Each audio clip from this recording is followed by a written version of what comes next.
de gens. Il est pour moi fait de chair et de sang, de muscles de fer, d'un cœur trop bon, avec deux épaules pour charger le chardon. T'en fais 16 tonnes, ça te donne quoi? Un jour de plus vers 4 planches de bois. La pelle chaque jour qui prend plus de poids.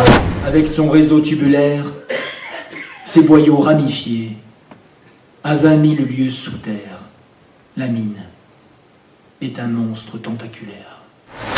C'était dur à cette époque, hein. Quand on travaillait dans des chantiers où il y avait de l'eau, normalement on aurait dû avoir des bottes.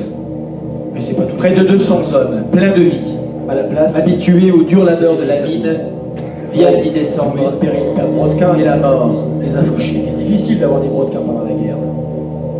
Cette épouvantable nouvelle est bientôt connue de tous. Et en un instant, les abords du puits sont envahis. Des femmes se précipitent. Aveuglées par les larmes, elles ne peuvent dire si ce cadavre est celui, l'une de son fils, l'autre de son mari.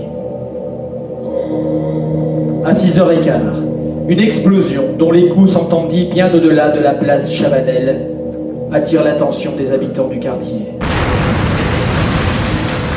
La première pensée fut que la corde des cages de remonte s'était brisée.